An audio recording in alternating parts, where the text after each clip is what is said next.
Okay, let's see if everything is working. I think, yeah. Okay, perfect. Perfect. Hello, everybody. Welcome to another Wednesday stream. This time, we're going to be doing something a little bit different. Um, so I kind of ask at the beginning of this, don't mind, um, how should I say this? We're basically doing a choose your own adventure game today. And I am not the best at reading. I will flat out say that now. So I'm gonna make mistakes. You know what I mean? So I hope it doesn't take away from your experience, and also to just kind of let it slide, I guess, if you hear me mispronounce something. Um, yeah, I'm sure I will. I mean, I read this first part a few times now, and it doesn't seem too bad. But I didn't want to go too far into it, obviously, and ruin the adventure for myself. So, for those of you that don't know how these games work, basically, well, these three books actually, but anyway, you basically start reading, right? And as you go through this and you're reading, eventually at one point, as you see at the bottom here, there'll be options to pick from. So normally in these kind of books, right, it would be like um, go to page 55, right, for if you chose to grab the dagger, or go to page 28 if you chose to run away from the bad guy.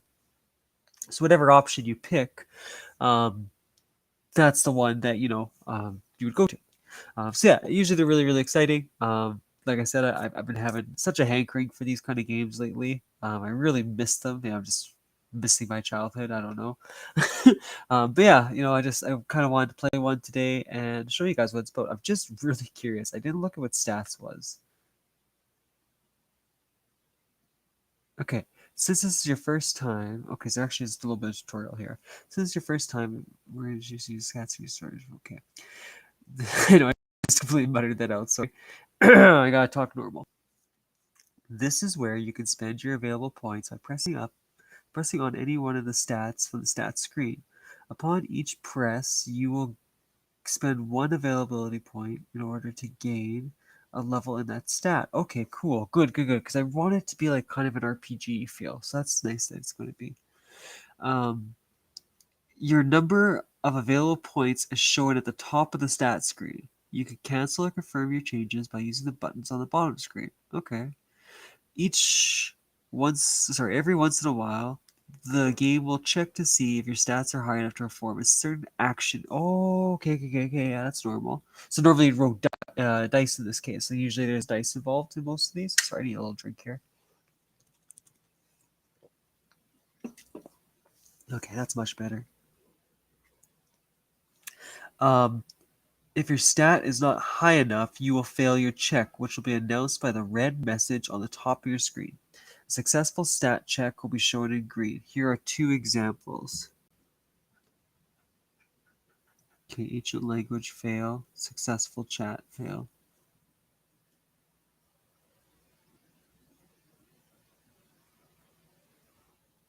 Okay.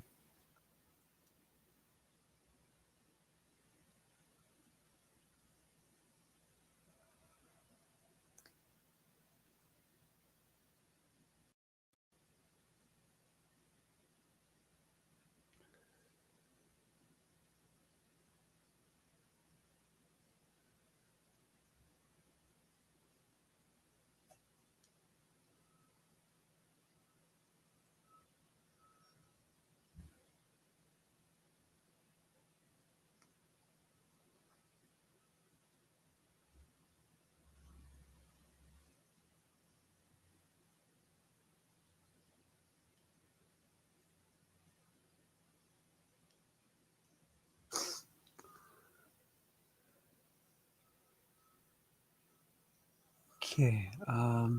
So I have no availability points. Okay, but these are all the ones that I can change. Okay.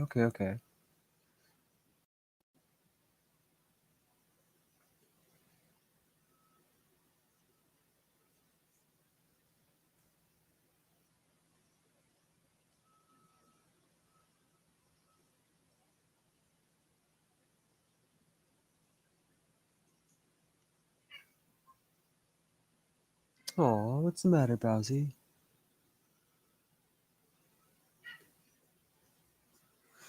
Okay. Yeah. So then I guess we just go right into. It's so weird though, because usually when you do these, there is like starting stats, but um. Okay. Oh, I know, baby. I'm sorry. Okay.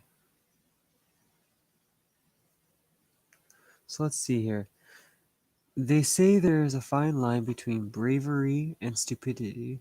As I stand here in the middle of this forest, gazing at all the explosions far in the distance, I realize I may have crossed that line to a point of no return. Ozzy, I'm sorry, buddy. I really am. My name is Barry. I'm 28 years old, and I could quite accurately be described as your everyday ordinary guy. I have no talents, no particular skills, and no academic background. The only thing that defines me is my lifelong obsession to become a mage. It is what I've wished for ever since I was 5 years old.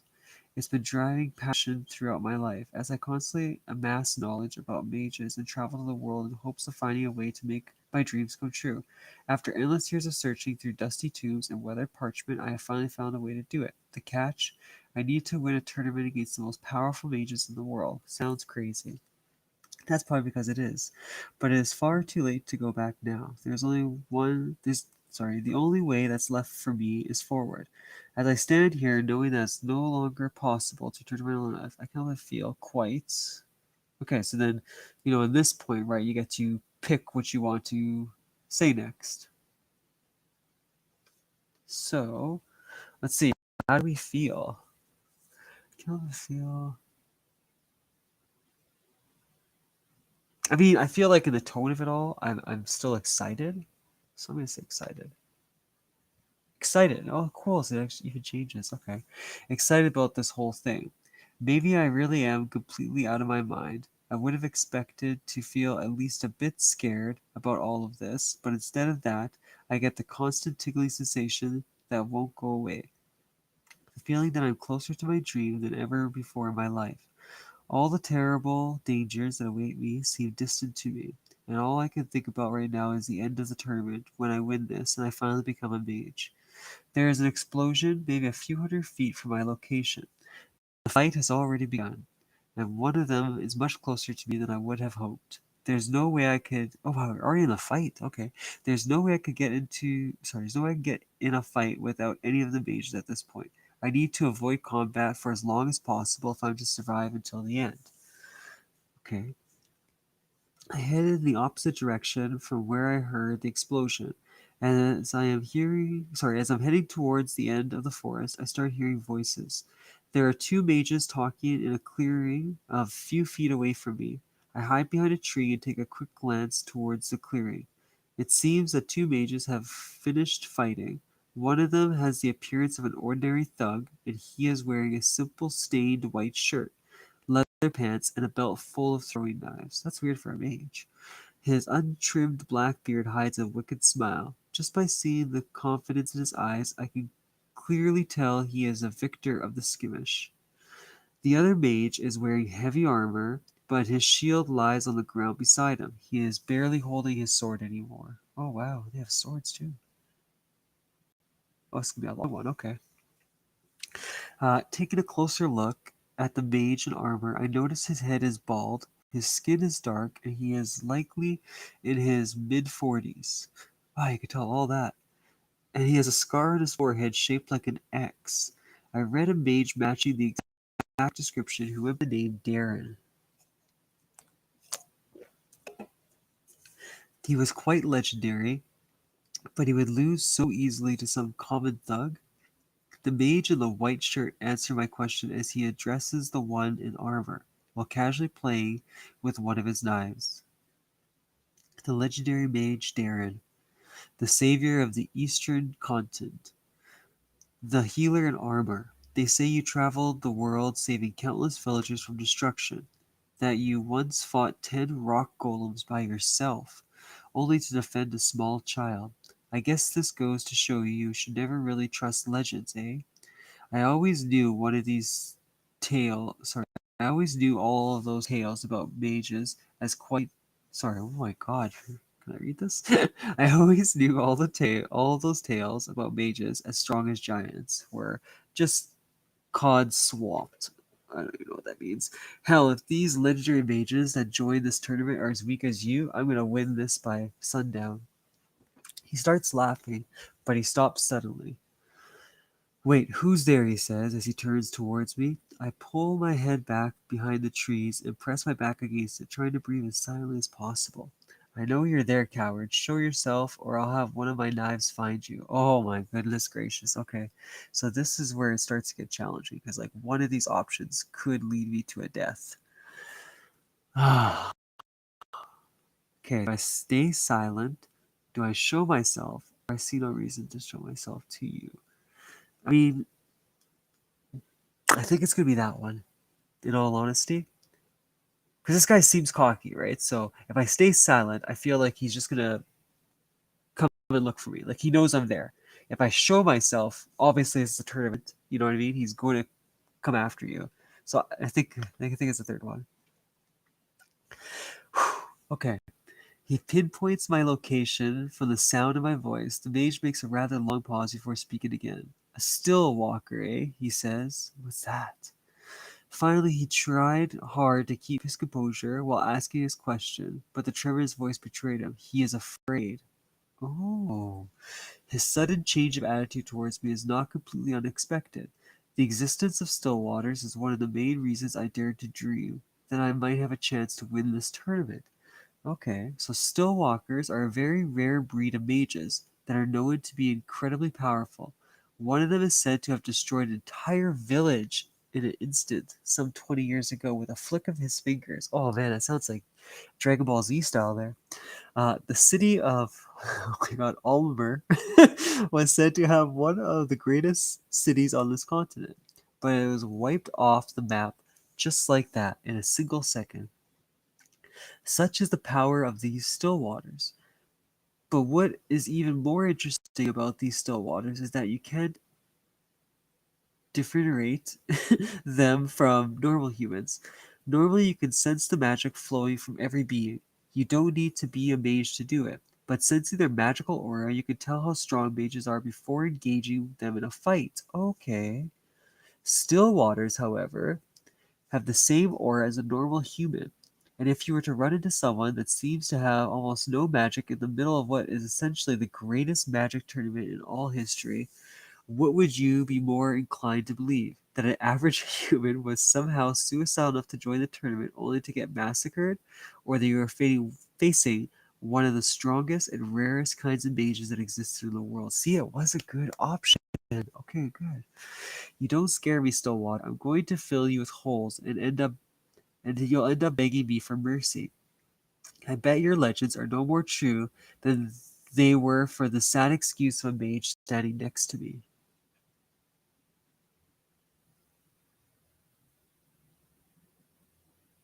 Oh shoot. Okay. Okay. Sorry. That was completely an accident. Now we kind of know this a little bit. Okay, I'm so sorry.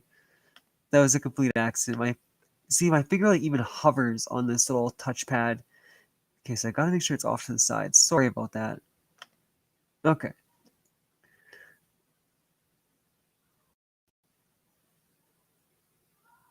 Yeah, we haven't read this yet.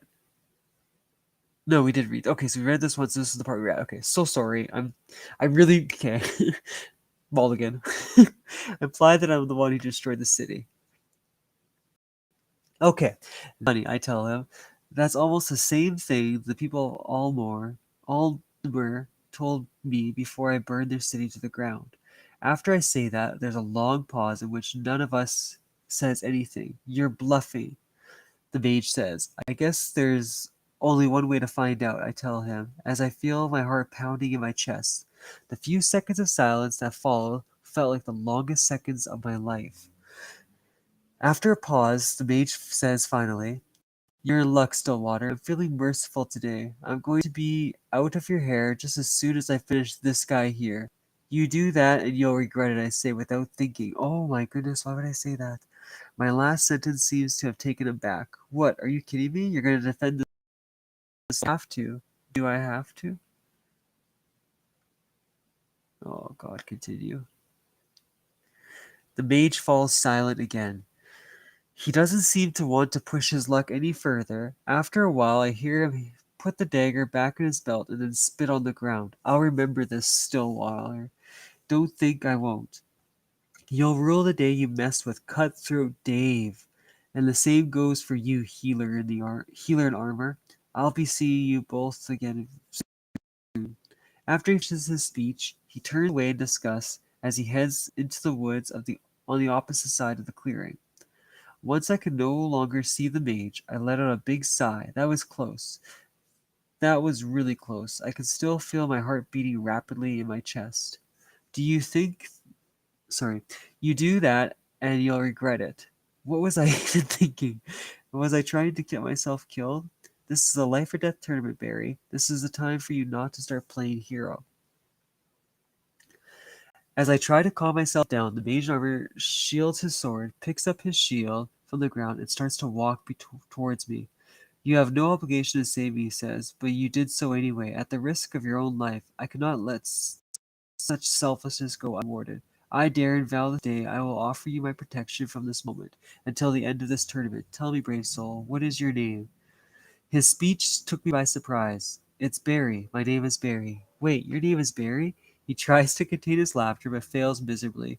He was trying to sound solemn and dignified just a few seconds ago, but it seems it didn't really take him long to drop his act. Now that's the weirdest name for a mage I've heard in my life, especially for a Stillwater. Do you have something you want to tell me, Barry?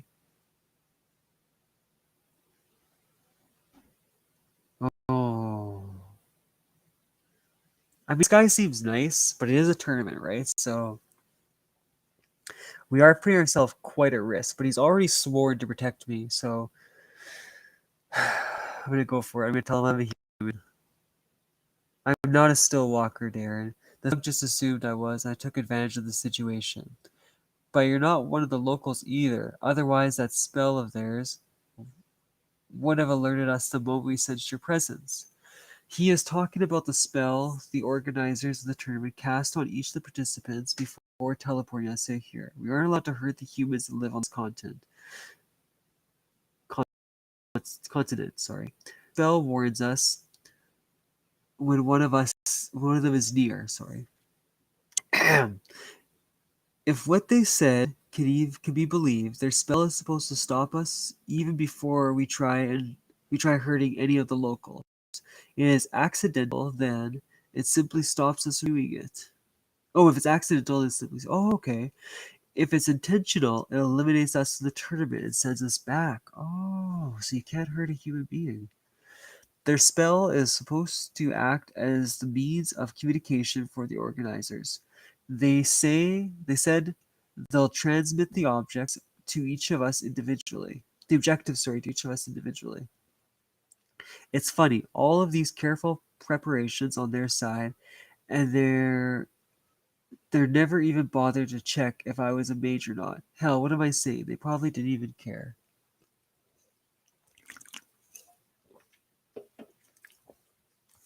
So you must be a participant then. Darren continues. What reason would you have to participate in a tournament against the most powerful mages in the world? I am after the same thing as every participant in this tournament, Darren, but I'm not sure how wise it'd be for me to tell you this. I am after the prize that is offered to the winner, the Magnum.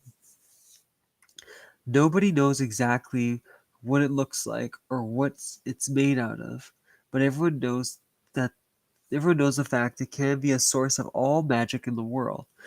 That it that it is the source of all magic in the world, and it can only be found in the continent of Vartha.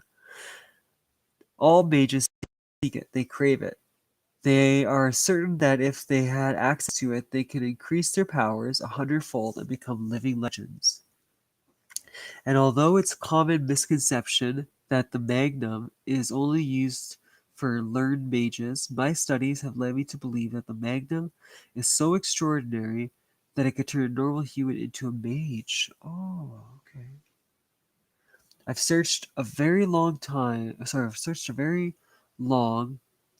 Oh my goodness. I've searched very long for a way to get into Varthena, but the only way one can travel to the continent is by receiving a direct invitation. Very few of those are sent yearly, and the people been teleported there are being held under direct supervision for the duration of their stay, and return from no information regarding the coordinates of their place. But when all hope seemed lost, the announcement came, a worldwide announcement by the kings of Varthena, and they were organizing a tournament where every single mage in the world was invited, and the winner would be granted access to the Magnum. I knew that there would be. I knew that there would never be another chance like this. Why did you join the tournament, Barry? Darren asked me again. Okay, so we got three different options here. Tell him the truth. Tell him I was forced into it. Tell him I'm looking for a cure for my sick sister. Well, I didn't say they want sisters. There's no sense lying. I clearly wasn't forced into it. You know what? Just go with the truth. Honesty is the best policy. I'm after the same thing as you, Darren, I tell him. I'm after the Magnum. It's been my dream ever since I was little to become a mage, and the Magnum can grant me that wish. Come on, Barry. You're gonna have to make up a better lie than that if you want me to believe you. He stops and looks straight into my eye. By the gods, you are being serious, Barry. I commend your bravery and determination, but you do realize you can't win the tournament just by bluffing, do you? Of course I know that. That's not the only ace I have up my sleeve. But what about you? They say you are one of the strongest mages in the world, so how does one as strong as you get bested so easily by someone called Cutthroat Dave? Oh, that. He is sounding embarrassed. You see, Barry, I may be powerful, but that doesn't mean I don't have weaknesses. It turns out one of those weaknesses is I never really managed to master the shield spell properly. The shield spell. The one that casts an invisible protective layer around you, but isn't that one of the first spells any mage learns? Continue. It is, but it's not like I can't cast at all. I can defend from magic just fine.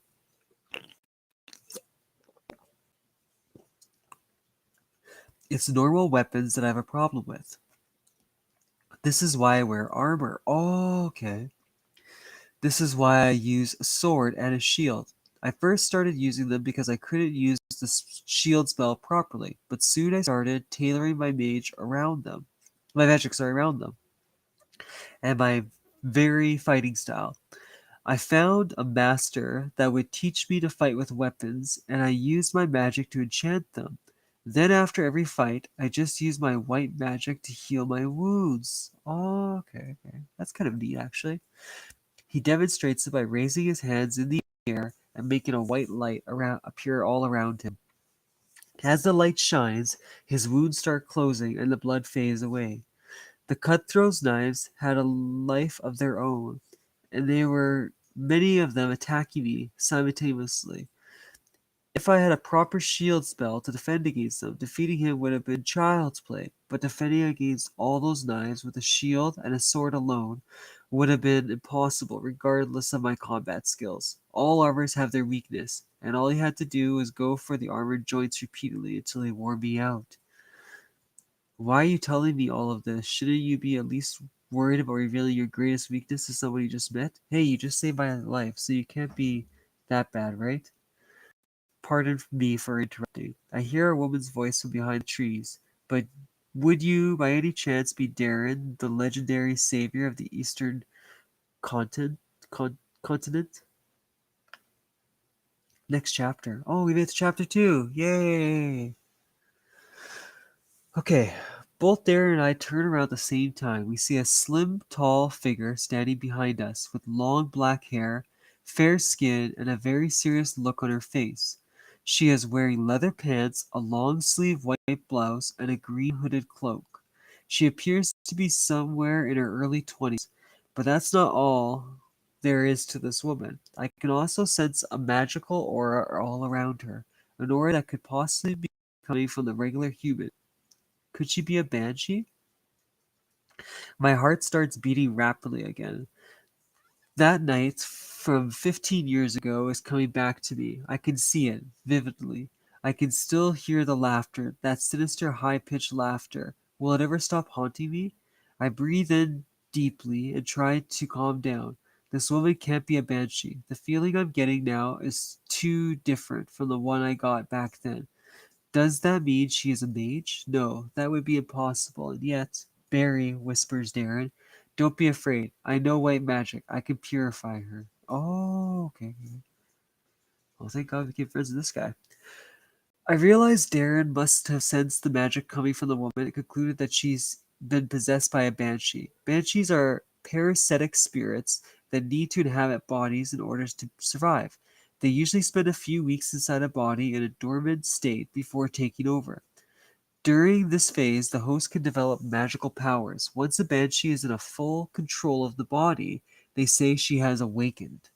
The only way you can save the original host once she's been possessed by the banshee is to use white magic to purify her before the banshee is fully awakened, which basically means killing the banshee without harming the host.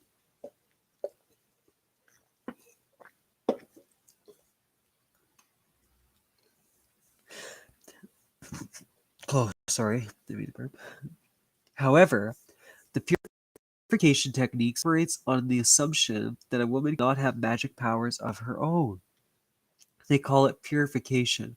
But all the technique does, in fact, is to completely eradicate the aura that gives off the strong magical vibe, with the purpose of also eliminating the banshee along with it.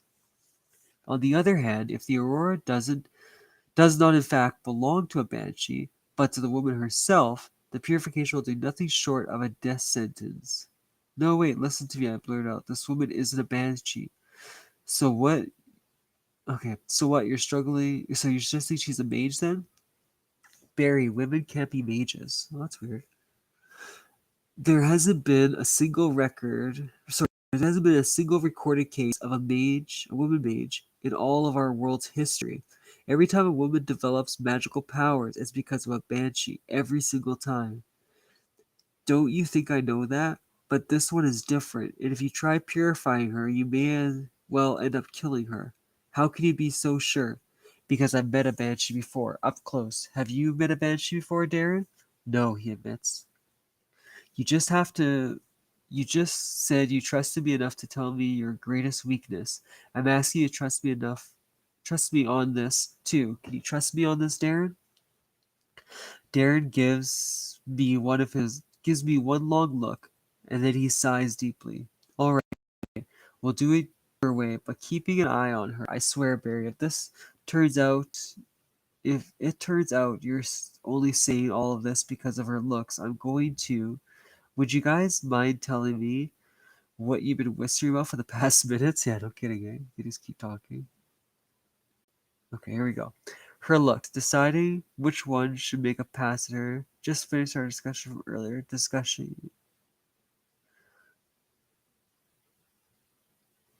Well, I mean, she's gonna know, right, that women can be banshees, so there's no sense really saying anything else.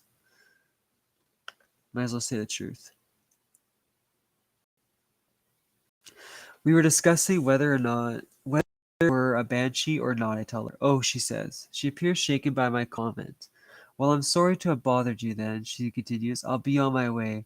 As she turns to leave, Darren calls after her. Wait, you didn't let him finish. We've already concluded that you're not a banshee. You can stay. She turns back slowly. I can? She is trying to keep her expression as blank as possible, but there is a slight tremor in her tone as she asked her question, and her eyes are a bit watery. It appears she's been holding back tears. Oh, that's sad. Of course you can, Darren answers. Now, what was that you asked me in the beginning? The woman's expression is slowly returning normal as she asks her initial question again. I was asking if you were Darren, the healer in armor. I am, answered Darren. What business would you have with me? I require an escort. I am not certain I can survive this tournament by myself, and I've heard of all of your deeds of valor and all your legends, so I thought that maybe. Say no more. I will grant you my protection for the duration of your quest. From what you're saying, I would submit that you're not actually trying to win the tournament. No, I'm not. I'm looking for a friend. I have reason to believe that she is somewhere on this continent, but I don't have a specific leads just yet. For now, I just want to stay alive. Then you can join us. We're just about to get out here, out of here. We were way too out in the open right now. Us, you're planning to travel alongside the still walker? You can't trust him. Actually, wow. Ah, that's rude. Actually, he's not a still walker. He's a normal human, Darren corrects her. Great. My review plans to blow my cover to every single person you meet from now on. That's so true. Why would you say that? Is that what he told you, the woman asked, and you believe him? He's just trying to get you to lower your guard. Oh, wow.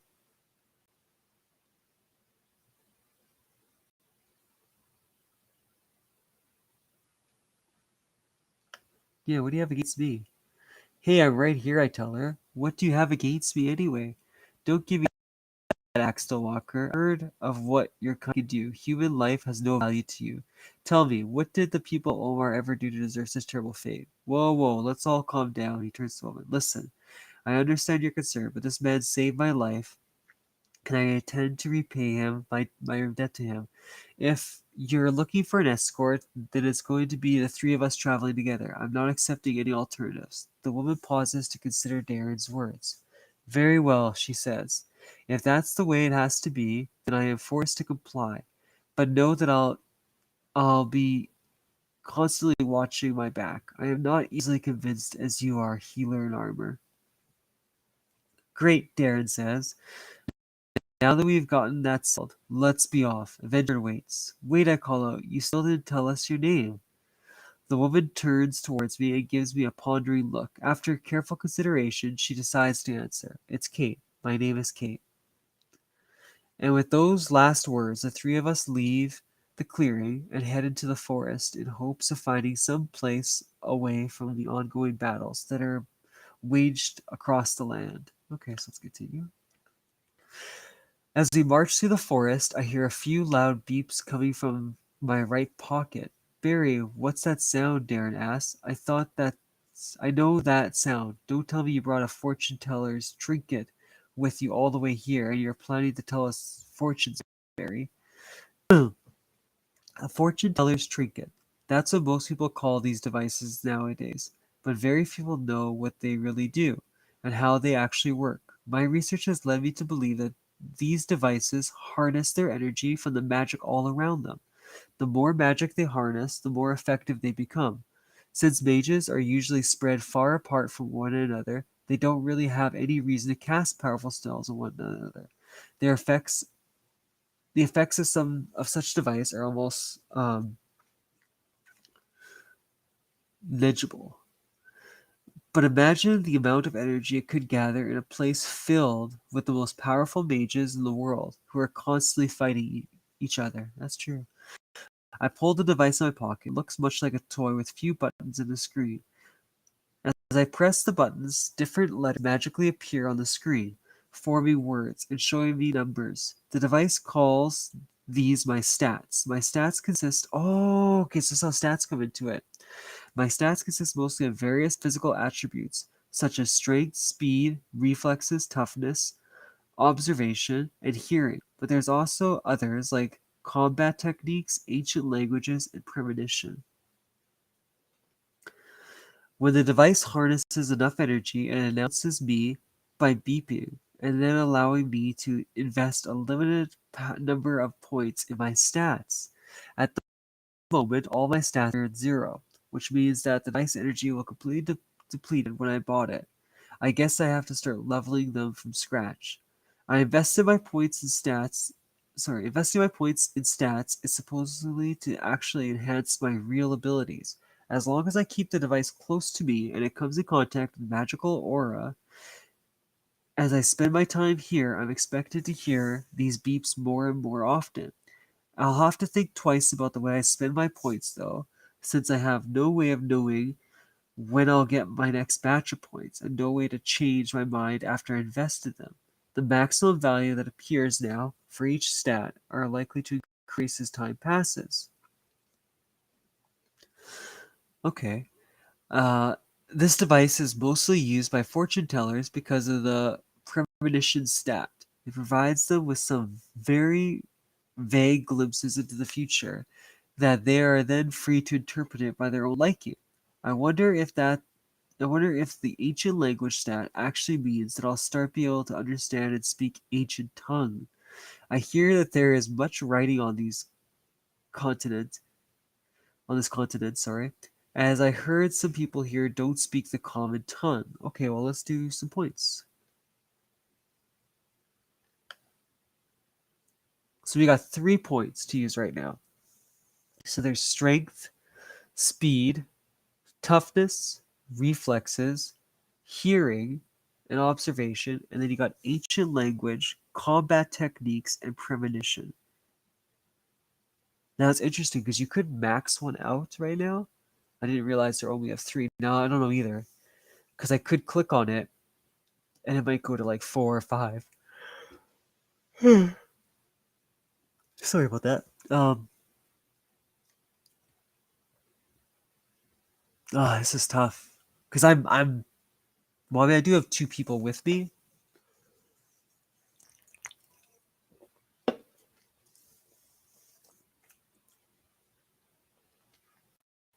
Okay, let's go hearing. I feel like that'll be useful. Observation. And then because he said there's ancient languages, I'm going to go 1 on ancient language. Hopefully this doesn't bite me in the butt.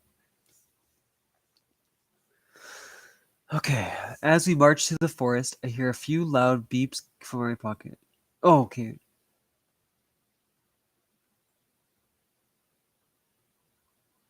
Okay, so that's weird. I just did that again.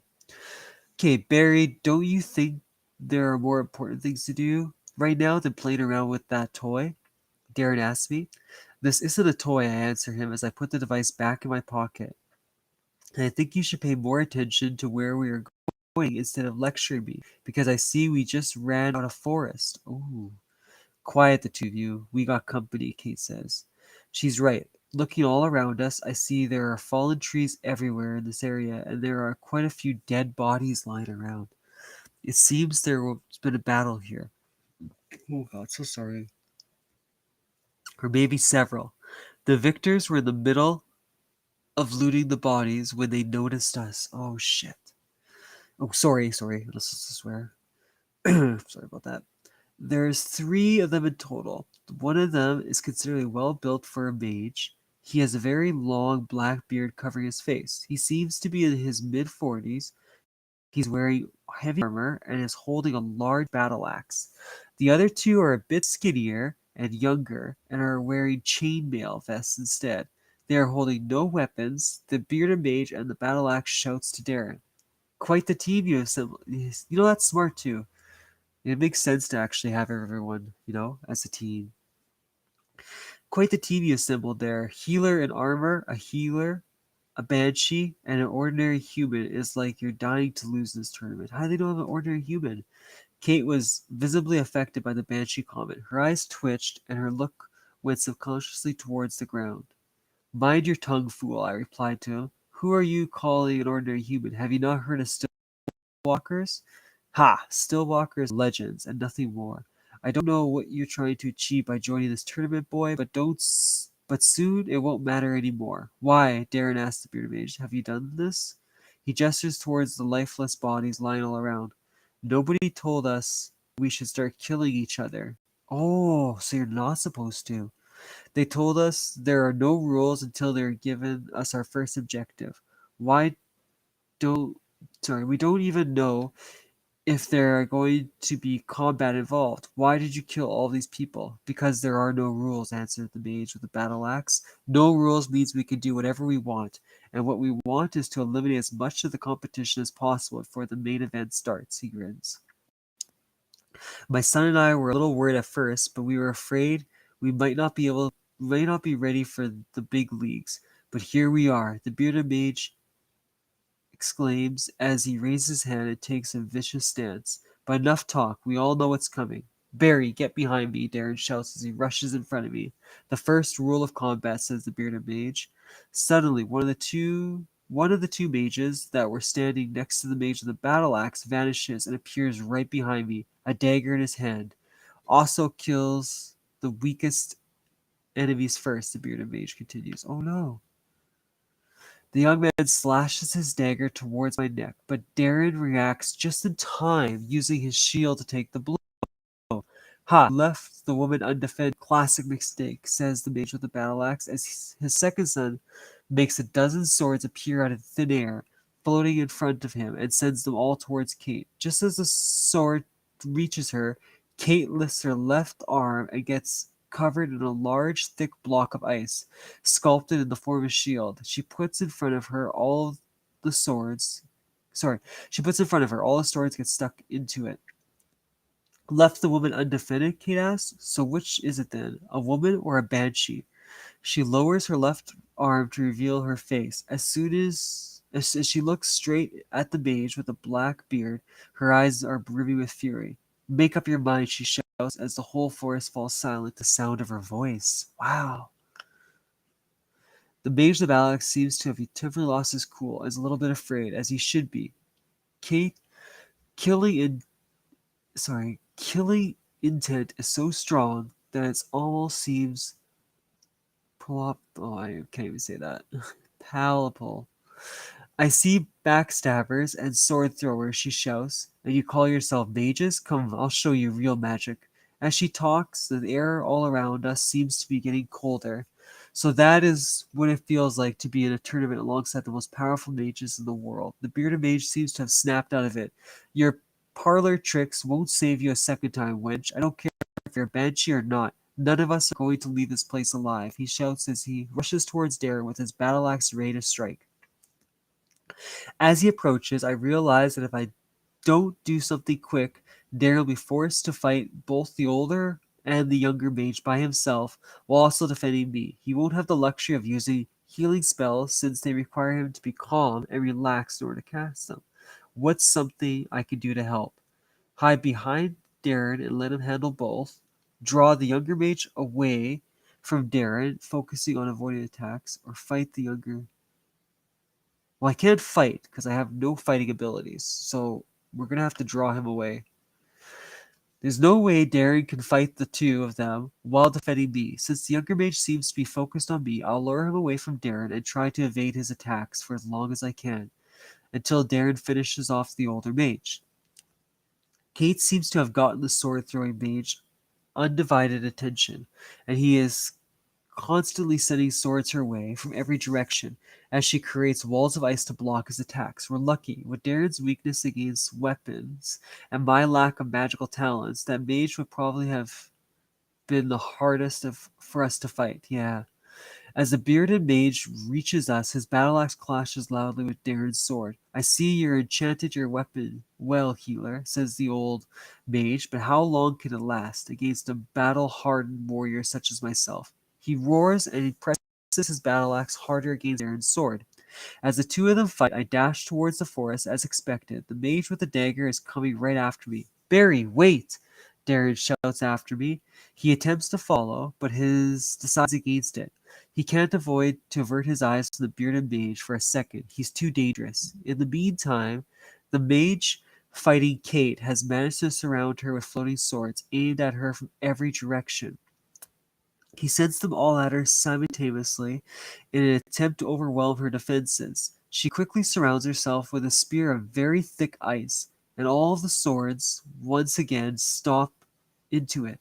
As she dismisses the spear, all the hundreds of swords dropping to the ground with a deafening clang.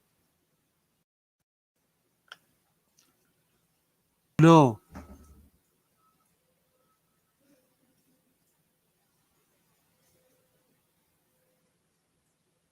Okay, okay. Oh, shoot. Okay, so my speed check failed, my reflexes failed, and my toughness check failed. Oh, that sucks. Oh, what a bummer.